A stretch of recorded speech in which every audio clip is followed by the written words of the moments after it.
fall. The last king in our tale of the Kingdom of Congo is King Pedro IV. The fall of the Kingdom of Congo is attributed to the Civil War of 1665 to 1670, during which King Afonso II was defeated by his brother Garcia II. This war resulted in the division of the kingdom into 4 separate polities, each governed by someone affiliated with the Portuguese.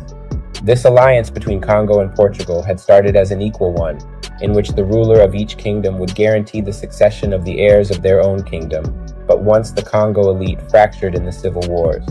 Portuguese interference in local politics and taxation policies led to further unrest, and the price of slaves continued to decrease. The Congo Kingdom began to weaken due to the estimated removal of almost 1 million Africans as slaves from the Congo region by 1680. It was in this context that King Pedro IV was elected by a group of powerful officials, including provincial governors, members of the aristocracy, and elders. King Pedro IV ruled from 1694 to 1718. By that time, the Portuguese already had full control over the selection of kings and governors in the empire. King Pedro IV was chosen because of his strong religious beliefs and his attempts to convert the people of Congo to Christianity. Slavery and increased European interference were major contributors to the fall of the Congo Kingdom. Portuguese traders began to demand slaves as payment for their goods, which led to increased tensions between the two empires.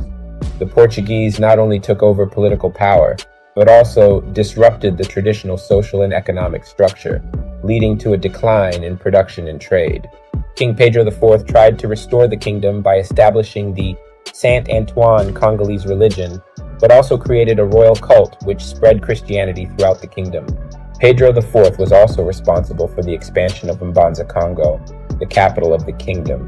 This included the perimeter of the Portuguese city and the royal quarters, which were both almost a mile long. He also created a colonial city with 2 cities coexisting, the European city and the African city. The European city had more than 100 Portuguese merchants and more than 1,000 others born in Portugal, and the African city was scattered with rural houses and palaces. The expansion of the Portuguese in the Kingdom of Congo was marked by the presence of missionaries, traders, and officials who left behind vivid descriptions of the development of the kingdom, allowing for a detailed reconstruction of the daily lives of its inhabitants.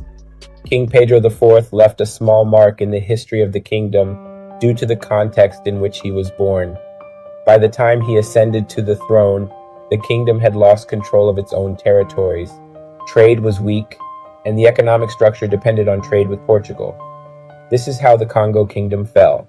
Once the capital was captured by the Portuguese, the Congo Kingdom essentially became a colony of the Portuguese. As a result, they lost their autonomy. It's worth noting that the fall of the Congo Kingdom wasn't an isolated incident. It was part of a larger trend in Africa as European powers began to colonize the continent and establish their own empires.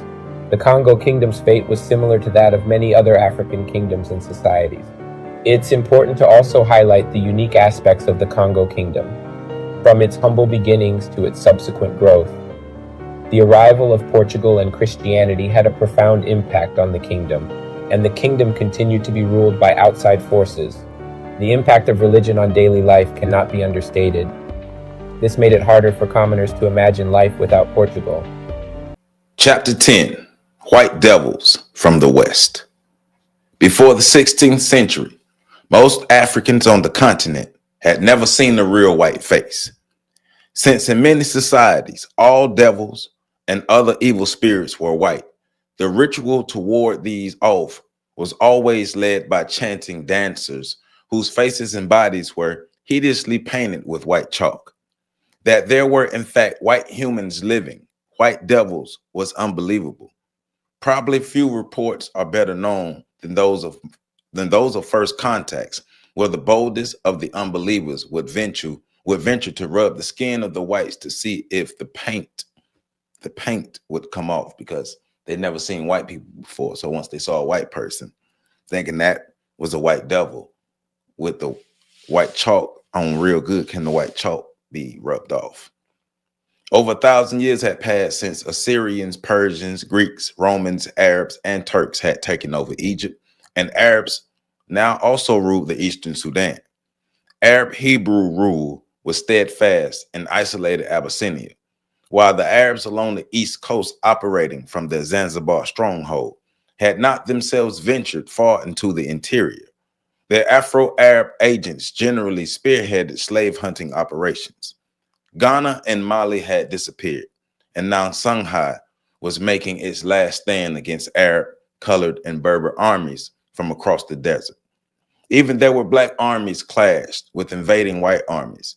The masses never saw white people.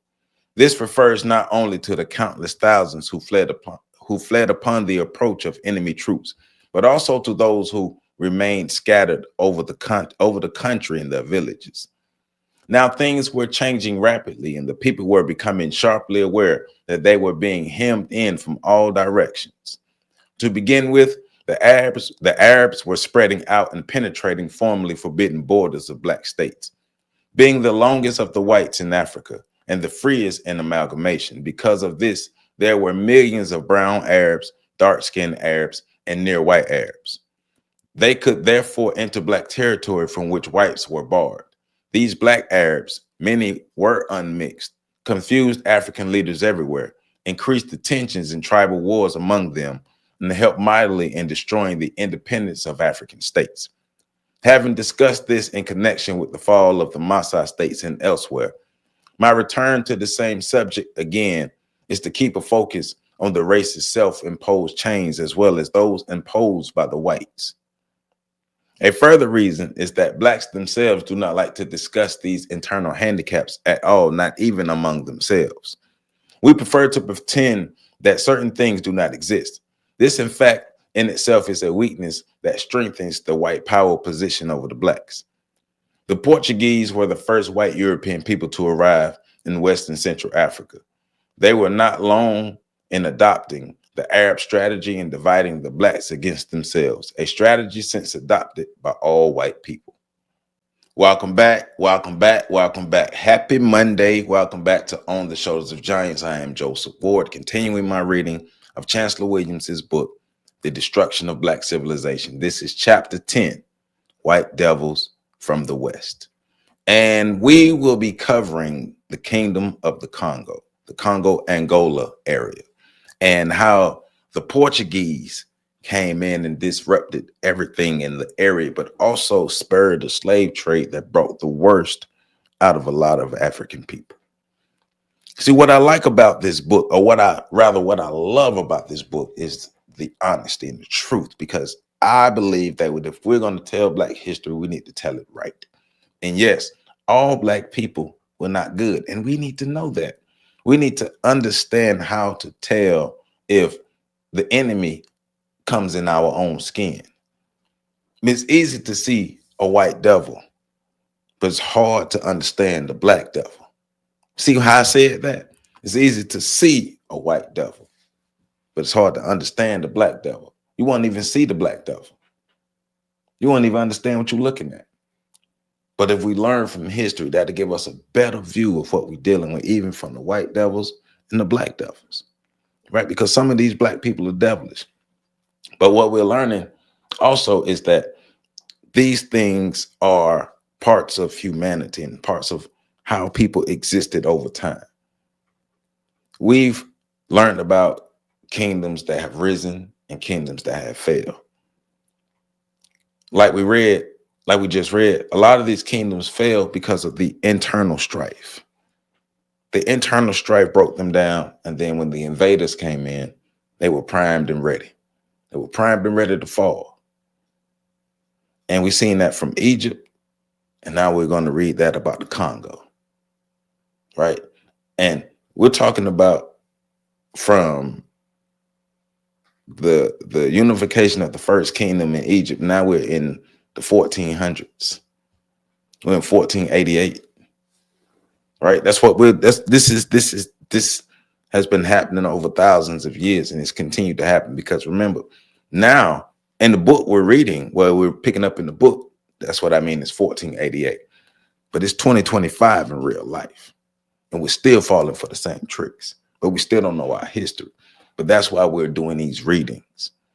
Please like this video, comment, subscribe, share, like, hit that like button. I need as many people to see these as possible. Black people, we need to know our history, and Chancellor Williams is doing a great job of giving us our history as realistic as he can, giving us the truth, the God honest truth. I like how he's not sugarcoating anything. I like how he's not covering up what the African people did. Yes, a lot of African people turned on that people. But remember, they didn't see themselves as one. They never seen themselves as one. African people across the continent is too vast for all African people to see themselves as one. But a lot of these African people, a lot of these African leaders turned their backs on their neighbors,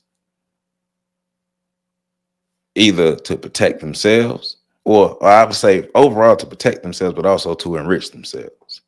So these are things that we're going to be learning. The Portuguese are the white devils that came and colonized the Congo and disrupted the Congo. So let's get deeper into it. And my reading started on page 259, and I'm picking back up on 261, where it starts at the Congo-Angola story. The Portuguese arrived at the mouth of the Great Congo. The Portuguese arrived at the mouth of the Great Congo River in West Africa in 1488. Their aim was to make their tiny European state into a vast African Indian empire. They had two men of vision to inspire the all-out efforts to realize the dream: Jao I and his son Henry. Africa had been secure from invasions from this quarter during all the centuries the Western world believed that the earth was flat. Now the myth had been exploded when in 1434, Gil Innes dared to sail beyond the area where the Atlantic Ocean was supposed to end and ships plunged into the void. He sailed around Cape Bojandor. Thenceforth, the blacks of West Africa had to confront the white devils from Europe and the Americas. The Portuguese, as ignorant of the African people as they had been about the shape of the earth, were not prepared to find highly advanced states there.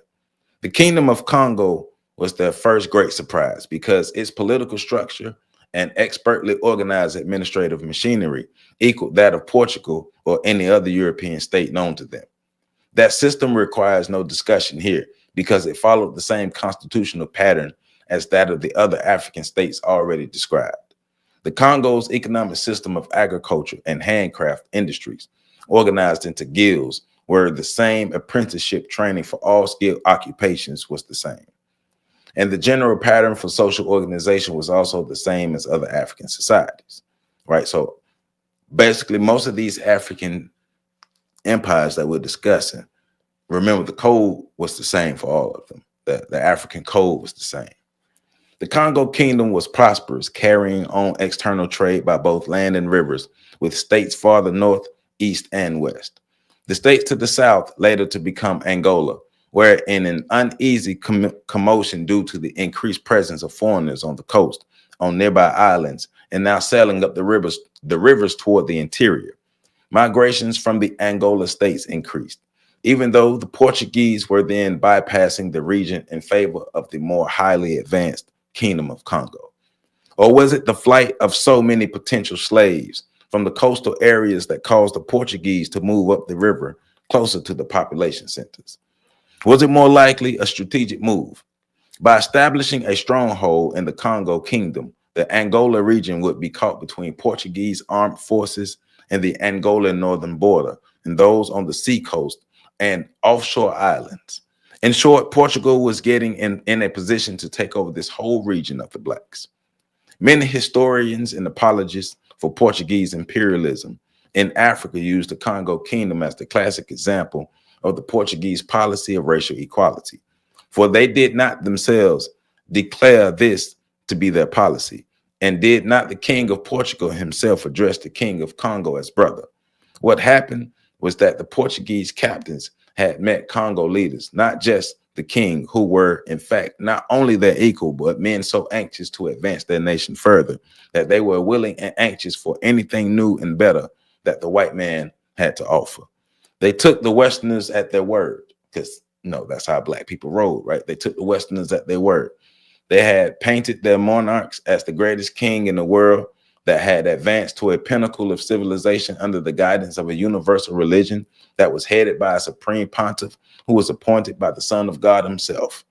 Moreover, this same successor to the first head of the church, the Apostle Peter, would not only welcome the King of Congo and his people into the great Christian fold, but would send missionaries and teachers to help make his kingdom the greatest in Africa.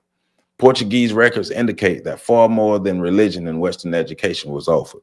Material benefits such as great wealth from trade were persuasive. So they didn't come in guns a-blazing, give me your stuff, we taking over. They came in under the guise of, we're going to be friends. We can work together, camaraderie. Look, we got all this stuff that y'all can use, and y'all got stuff that we can use. Let's be friends. We got these missionaries, we got this education. Let's be friends. Won't you come, man? Let's hang out. Let's do all this stuff. Let's be friends. We're cool. Not knowing that these white devils had destruction on their minds, right? Because remember, the people in the Congo had never known about the white man. So sadly, they had to learn their lesson the hard way. Sadly, though. The Kingdom of Congo, therefore, is a case study of the processes of westernizing the very first group of blacks on the African continent. And he has a point, yes. Because remember where Portugal is located. Portugal is in Europe. Portugal and Spain were the first two European countries to come out and colonize in the West. Because I know we focus on the British and the UK, but Portugal and Spain were the first, right? This, however, was only one of the means to a much greater end. Nothing could have been further from Portugal's real objective than bringing Christianity and the higher civilization to Africa.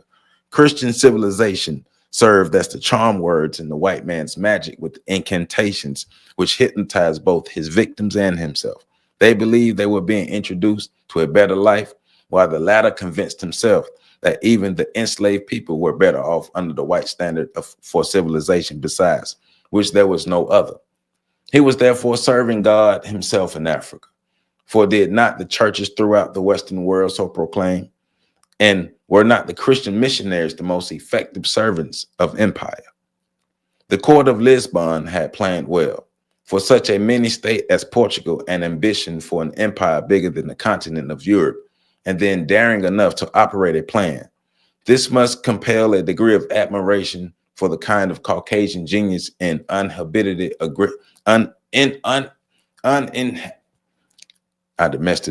uninhabited aggressiveness that enabled very small groups of men to go forth to conquer and dominate almost all the peoples on this planet.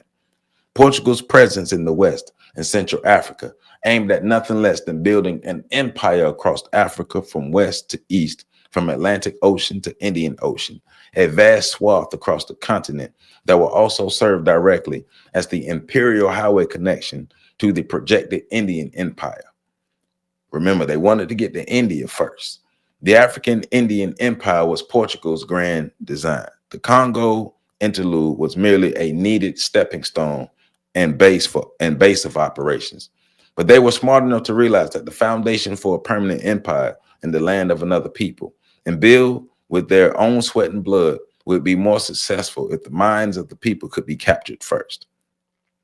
Let me read that again. But they were smart enough to realize that the foundation for a permanent empire in the land of another people and built with their own sweat and blood would be more successful if the minds of the people could be captured first. One did not go in with guns blazing. Only fools did this, except in cases where the natives were too damn smart and saw through every scheme. No matter how shining the cross or how white the extended hand. In such cases, it was their own fault. Yet for their own salvation that Christian cannons had to blast away. First of all, however, the really big thing was to change the blacks into Christians, which changed them into Westerners, which was to change them into the white man's image. The previously mentioned process to outcome of which caused blacks to reject and become ashamed of both their culture and themselves. The only people on earth to do so. And this is why it is important to have a close-up look at the process of westernization in the Kingdom of Congo, where it began. And that's deep. And that's deep. The Congolese people were the first to have their minds captured by the Europeans. And that set a blueprint for Europe to capture the rest of the continent and every other place they went, and to capture the Indians. Because remember, the British went over and had a stronghold in India. But the European blueprint was set on how to conquer the Africans. Now listen to this. The missionaries began their work on kings and nobles. There was nothing new in this approach. Indeed, the Congolese were so anxious for the new education and its vehicle, Christianity, that the priests found their task easy. First of all, to become a Christian, one had to be baptized and given a Christian name.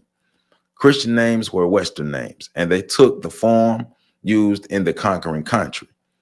The first Congolese king to become a Christian was King Nzinga Kuwu in 1492, taking the Portuguese name of João the First, and that's Joao, and I might be saying that wrong, but João the First.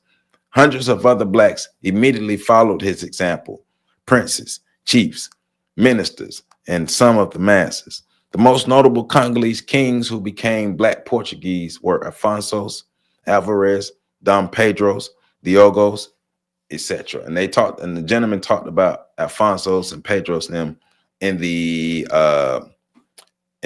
video in the beginning. Overbearing Jesuit fathers were installed as counselors to the king, one functioning as a prime minister. This move at once destroyed the troublesome traditional council that controlled chiefs and kings, and which such councils no European power could operate. That means that code of conduct, the African code of conduct, they started deviating away from the code of conduct. We're reading that again. Deviation from the code of conduct. The age of absolutism with the rise of the nation in Europe was directly reflected in the Congo kingdom. With this Portuguese wedge between the king and the people, the Congo rulers now found themselves free to make important decisions without reference to black counselors. They therefore tended to become absolute monarchs insofar as their own people were concerned, but generally puppets in the hands of Europeans. The exceptions were Afonsos I and Diogo I. The idea of divine kinship was promoted through the anointment and crowning of kings by Portuguese bishops.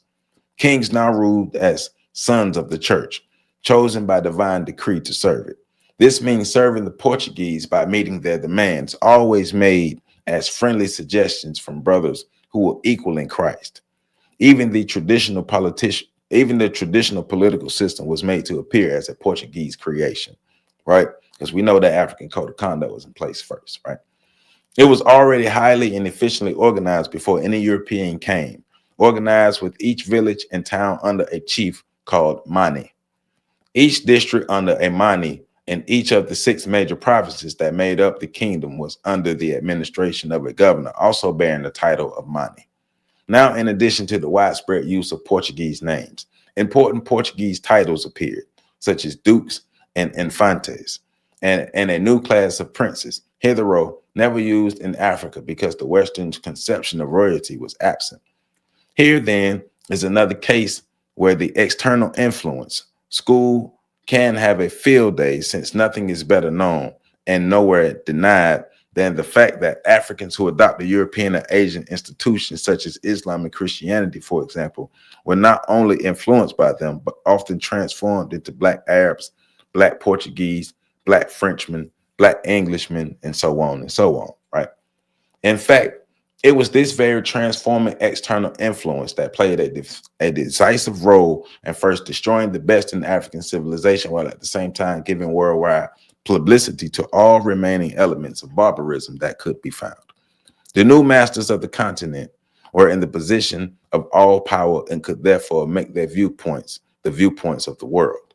The system of reducing blacks to non-persons was so thoroughgoing that not only did the various people of the world regard them as such, but tragedy of tragedies, The blacks themselves came to feel inferior and to hate themselves and all of their kind. Magic? Here now, indeed, a magical thing had happened since these whites who called themselves Portuguese had arrived. Right. The Portuguese took their minds, baptized them.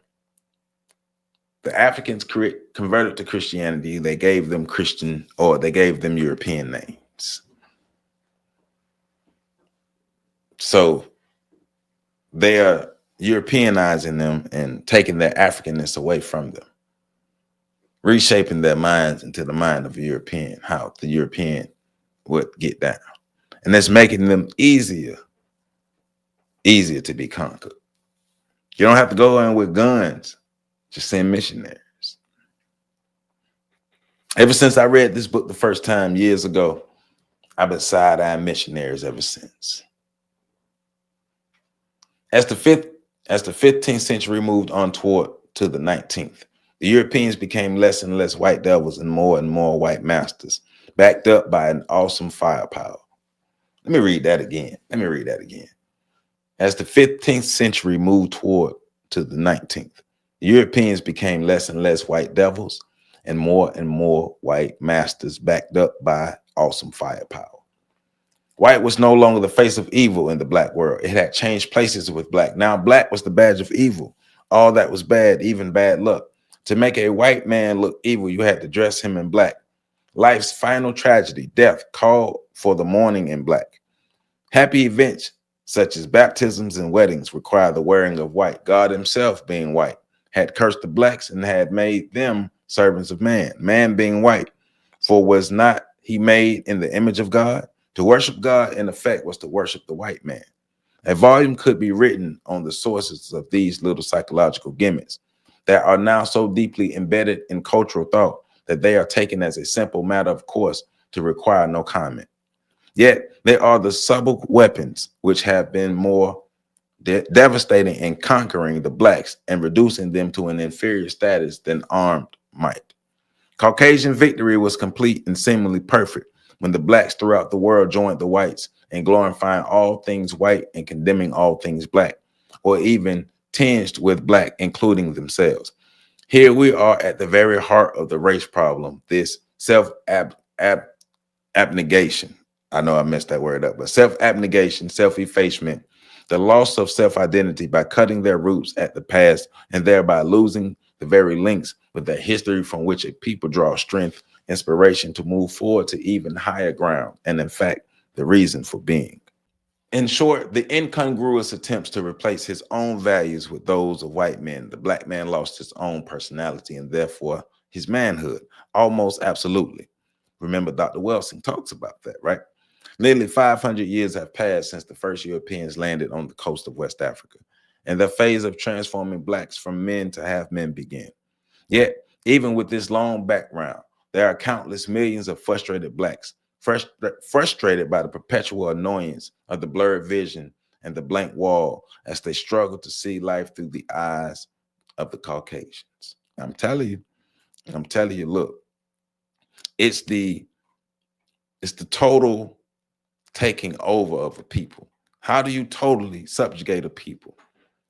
Mind, body, and soul. Their mind, the body, and their soul has to be taken. Break their spirits. Replace their programming. Make them believe in you. Make them depend on you. Make them look up to you. That goes into where you're seeing white man in the image of God because you believe God is white now. Your God went from reflecting you to reflecting your oppressor. When your God now reflects your oppressor, there's a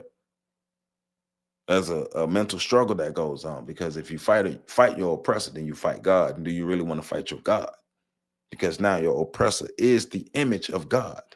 So do you want to fight your God? That's why you have to battle against the oppression, battle against the programming, to understand that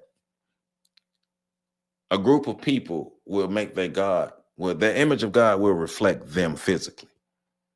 So since we're under the system of white supremacy and they are the dominant culture, their God reflects them.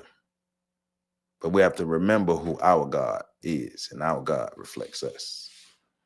The status of African people throughout the world remains too precarious to deal with their history by merely chronicling important events. The situation demands the greater efforts to be made to determine the meaning of those events, their effect on the people, the overall change in the direction of history, and what the new direction the race must take. The major and immediate Portuguese aim in Africa was not the conquest of blacks. Rather, their first aim was to destroy Arab power in Africa and the Islamic control of just about all of the overland trade routes to the east. For this cause Columbus had sailed. No other European nations took to the high seas. Portuguese sought to use religion as the usual spearhead. That Christian states were in Africa from the earliest times had not been completely forgotten. One that had escaped Muslim direction was located in what had been a southeastern border state of the ancient Ethiopian Empire, identified by the Portuguese as the kingdom ruled by the king Prester John. And remember, Prester John was the reason why these Europeans went sailing looking for India, because they heard of the tales of Prester John and all of the lands and the riches and the glory that he had seen. The idea was to unite the Christian forces of Europe with those of Africa in an all-out war against the Arabs, to move the Arabs out so they can take over, right? But what was not generally known was that the kingdom of Axum, expanding to become the empire of Abyssinia, was ruled alternatively by Christian Arabs and colored Christian Hebrews. All Arabs were not Muslims. All Hebrews were not Jews in religion. It appears that African Hebrew and Christian Arab communities were in southern Arabia and Yemen, just across from the East African country they later conquered. The Portuguese, however, did not reach the African Christian kingdom at the time they sought for the promotion of their campaign against Islam. They had therefore begun the work of creating a black Christian kingdom in their own image. This was Congo. By 1512, no one needed to guess or speculate about the Portuguese' plans. Their king Manuel made them clear in documentary form, the Regimento. This is one of the interesting and significant documents of the history of black people, because it was the first detailed blueprint for the conquest of the black man's mind, acculturation via Christianity, his body, slavery, and his country.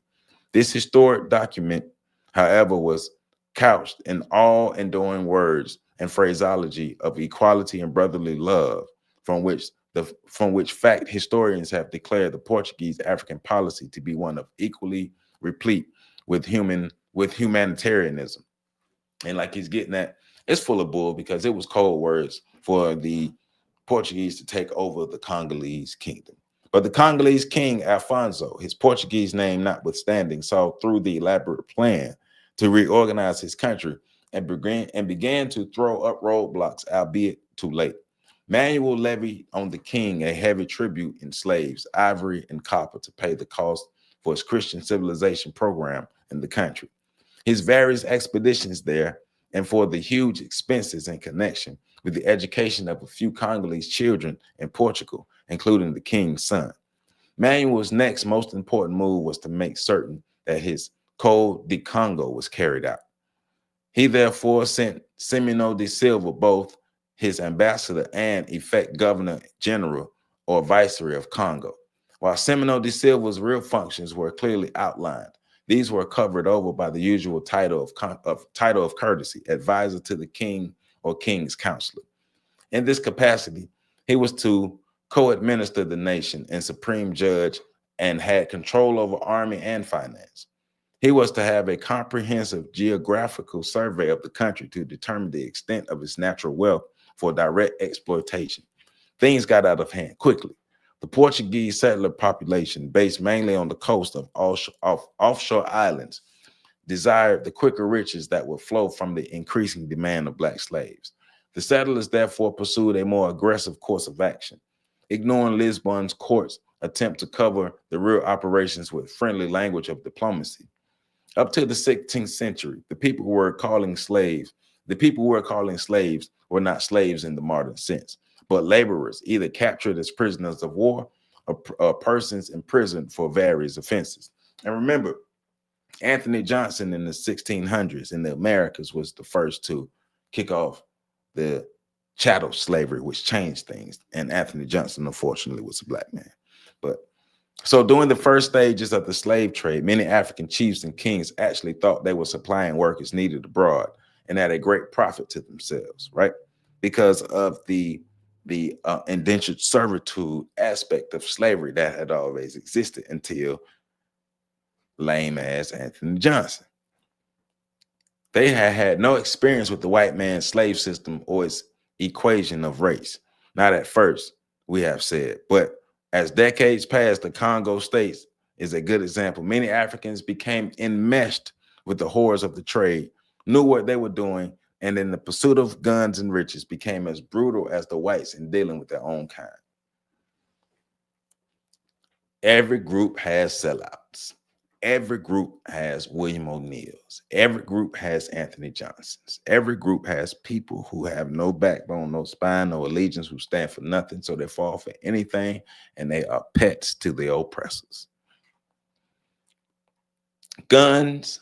Black leaders saw these new weapons of death as the real source of the white man's power and the immediate threat to their own existence. Remember, they're not even looking at the whole picture. It's not just guns because the white man took their minds. Remember, the white man took their minds as well. The earth-shaking cannons that were being brought into Africa seemed to herald the death of a whole race or its total enslavement. The Africans became insistent in their demands for guns and articles of trade. There was then, as now, a silent embargo on arms to Black Africa, a sort of white gentleman's agreement. The demand for guns by the chiefs was pitted against the demand for slaves by the Europeans and Arabs. The Arab slaves had no trouble securing firearms. The chiefs could seriously hamper the trade if their demands for guns were not met. Besides, many slave traders were quick to see the supply of the slaves would double and triple if firearms were given to certain strategically located kingdoms and chiefdoms. For these would then seek to become big, wealthy powers, expanding their territories over weaker Black states and capturing millions of prisoners to be enslaved in the process. See, some saw a chance. Some of these African kings and leaders saw a chance to be greedy and get what they can get and betray their neighbors. Sellouts. The more aggressive traders were willing to arm such African states as one of the risks capitalists must take in the pursuit of wealth. The more imperialist-minded saw an outcome even more important. This would be a built-in motivation for perpetual warfare among the Blacks themselves. Listen to what I'm saying. This would be a built-in motivation for perpetual warfare among the Blacks themselves, creating an everlasting hatred between groups, destroying every basis for unity, and above all, keep them so busily hating and fighting each other that they will forget their real enemies, the white devils from the sea. The Portuguese Christianization of the Congo created something more than chaos. It was a revolting mess, no matter from what angle it was viewed. To begin with, priests were not only among the leading slave traders, but they also owned slave ships to carry the Black cargoes to distant lands. Priests also had their harems of Black girls, some having as many as 20 each. They were called house servants by these holy fathers, right? They were hoes. The fathers were hoes.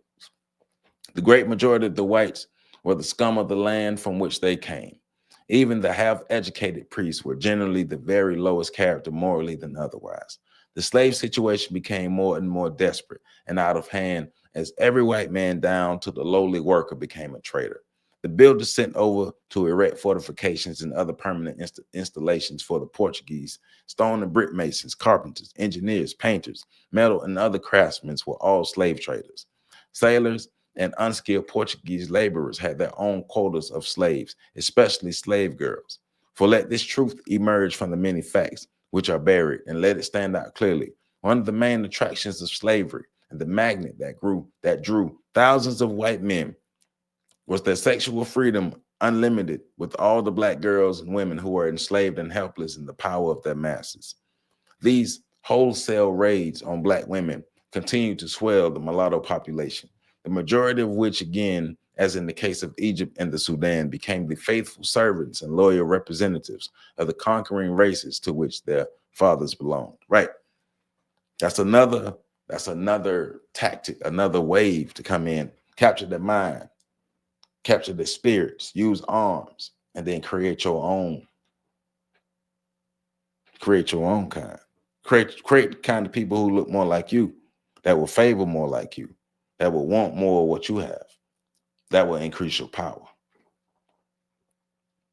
For those who require the specific details and examples of just how advancing Black states were destroyed throughout the African continent and want the facts repeated over and over again, here then is still another example of both Angola and the Kingdom of Congo. The strategy for destruction seldom varied, and so giving aided weight to my concept of a grand Caucasian consensus on matters concerning non-white people. The aspect now under discussion was the practice of having white groups spread out over the country into various provinces, heavily landed with gifts of goodwill and getting themselves attached to the courts of local chiefs as friendly advisors who are going to guarantee the security of the chiefs and their people, and even extended their power over other peoples, all of which would mean great riches for the chiefs. A few old guns replacing spears seemed to be sufficient evidence that these whites were indeed saviors as well as friends. The French name for them was agent provocateurs. The American name would have been the CIA or AID. No matter how strong and effective the administrative machinery of the central government at San Salvador had been, it was being undermined and destroyed by the well-planned European activities in the provinces and identical activities that had been carried on in the Egyptian provinces 3,000 years before in Cuba and would be repeated all over Africa. The aim was to provoke war between the Blacks, pitting the gun-armed groups against those who only had shields and spears, and thus skyrocketing the number of captives for slavery from the few thousands into millions. I'm just saying, this is just confirmation of what I've been saying. I've been telling you that the white people would come in, understand the tribalism, use the tribalism against the Black people, arm the weaker group, help the weaker group fight the stronger group, and then take over the weaker group. So, yeah. Not only were the whole villages destroyed, but entire provinces were depopulated, and their formerly proud and free citizens marched off in chains, collared and joined together with heavy pulls. Just as though the chains had bruised and bound hands and ankles were not enough. Many royal lineages were among the captives, including chiefs, which is exactly how it should have been if any people of the people were to be enslaved. According to African tradition, leader and people were one and the same, sharing a common lot. This sense of oneness, however, applied only to the members of one's tribe and not to Africans outside of it. Another tragic fact of Black history. This is why the chiefs and kings would secure prisoners of war by attacking other states. Only a savage chieftain would sell his own people into slavery. The Europeans learned this very quickly and found that it fit in well with the general plan to keep the Blacks divided, forever suspicious of each other, and have these mutual hatreds and suspicions historically derived from anything the Europeans had done, but from the Blacks' own record of tribal warfare. Just keep feeding. No, y'all Blacks should not like each other. Just keep feeding the hate. Keep feeding it and feeding it and feeding it. As the slave raids spread throughout Angola and Congo, the Blacks continued to flee again overland and up the rivers toward the central southern areas, toward the great savanna regions and lakes. Some, as we have seen in the case of Cuba, found security long enough to rebuild remarkable states again. Others found security in the hidden recesses of decay and decline. Meanwhile, the fierce Jaga warriors were still on their rampage, fighting with or against any group, including the white slave traders. But since the Jaga generally waged war against their own kind, Africans, the Portuguese were less hesitant in supplying them with guns. The wars to capture slaves had become so widespread among and within the various states, and the slave trails to the coast were so heavy with barefooted traffic that it was difficult to see why any alliances with the Jaga were needed, unless it was thought to be necessary to make up for the unbelievable death toll among the captives. For every 2 million Blacks enslaved, over 1 million died. The record indicates rather clearly that many millions preferred death to slavery. I just said the record indicates, but you will never find a single Portuguese, Dutch, Spanish, English, or American document that explicitly says how many such a thing, right? The archives in Lisbon are rich to overflowing with African documents going back 500 years.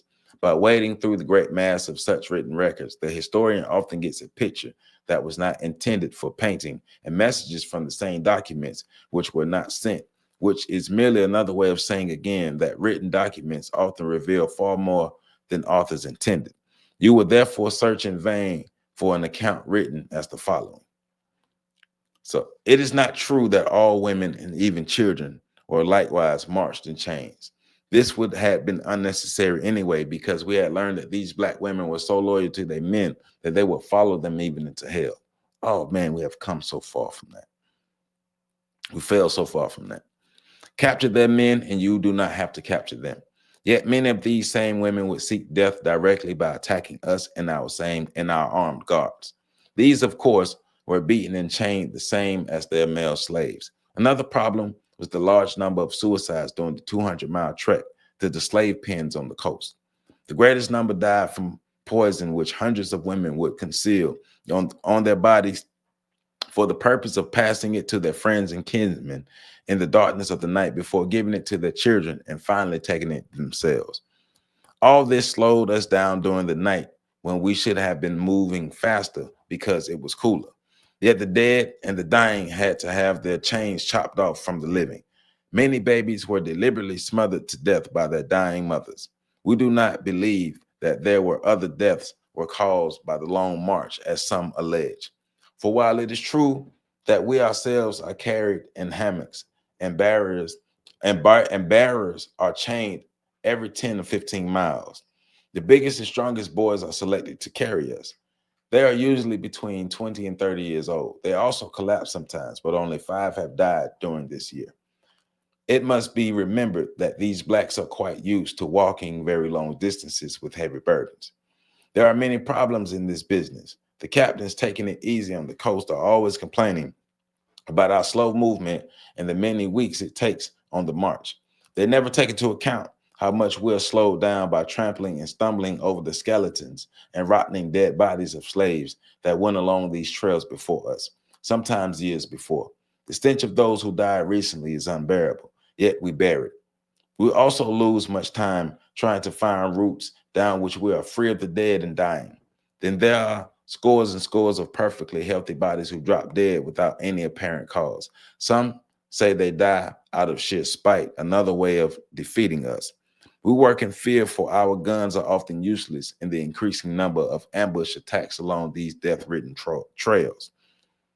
And while the Congolese kings now harass us in their attempts to check the spread of the trade, the real danger is in the Angola region, the region of the Black Terror, in the form of the death-defying Black Queen, Anne Nzinga. Who ever heard of a woman general leading her armies in person? The truth is that she is the greatest military strategist that ever confronted the armed forces of Portugal. Her tactics keep our commanders sweating in confusion and dismay. Her aim is nothing less than the total destruction of the slave trade. To this end, and what alarms us, she has developed a system of infiltrating our Black troops with her own men, causing whole companies to rebel, desert, and join her armies in what she calls a war of liberation. Portuguese casualties always heavier than reported, for she stages surprise attacks with lightning speed, always aiming first to capture guns and cannons. While we now surround ourselves with armed guards on these long marches, we never know how many of our Black soldiers are the Queen's own men. Now, this would have been a true account up to 1663, when the 40 years of unremitting warfare that Queen Nzinga raged against the Portuguese to free Angola ended with her passing. Africa had lost her greatest daughter, the slaves, the greatest emancipator, which is where is this explicitly written? Nowhere, right? So they're talking about they're getting into the stories of Queen Anne Nzinga, but Chancellor Williams is saying, hold up, let me give you a more accurate account of Anne Nzinga. Pressures from the African population increased with the widespread slave hunts and raids. Historians have highlighted the role of African chiefs and kings in the slave trade. Little is said about the general African opposition to the trade or about the kings and chiefs who led the fight against it. Yet, By the very nature of the situation, these had to be as well known as the blacks who enriched themselves from the traffic. Queen Nzinga was not the only African abolitionist. It just happened that in her case, she was not only involved in treaty negotiations of record, but operated over so many Angolan areas, she could not be easily excluded from history. The Congolese opposing their kings were fighting both slavery and Christian church that promoted it. Even the broader education they all so passionately desired turned out to be a farce, another Western bait. The schools, rigidly restricted in number and attendance, were little more than Catholic classes under semi-literate priests who were themselves not only slave dealers, but the personification of all that is meant by corruption and immorality. All of Afonso's efforts to get at least one good school established in Congo was blocked. For one thing, no real widespread education of the blacks was intended. That would have meant sending over well-trained teachers instead of unwanted dregs of Portuguese society. But even if Portugal had the best intentions, she herself did not have many educated men in the 16th century, and her own illiterate masses were just as ignorant as those in the rest of Europe. And I stopped reading there, and that's page 275. So I stopped reading on 275. So I read from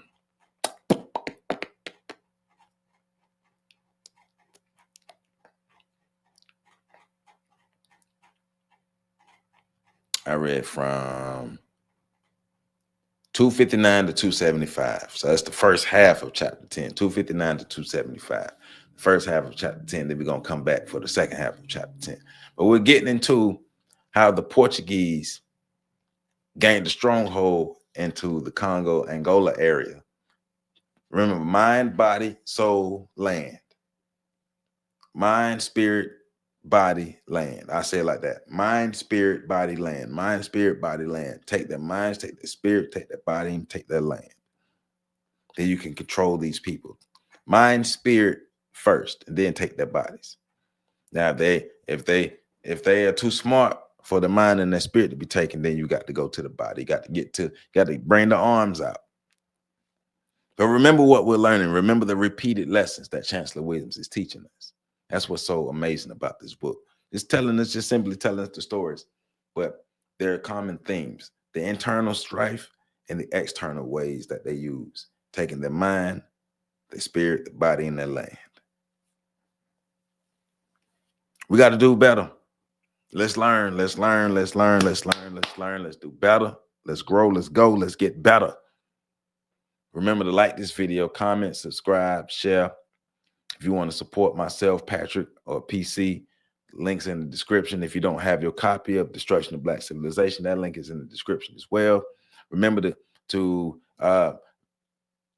visit the Victors of White Supremacy website. The Victors of White Supremacy, that's the website connected with Neely Fuller. I put that link in the description so you can support Neely Fuller as well and get the compensatory code if you don't have that. Rest in peace, Mr. Neely Fuller. And let's make sure we continue to be let's keep working toward being the best versions of ourselves so we can ultimately replace the system of white supremacy with the system of justice.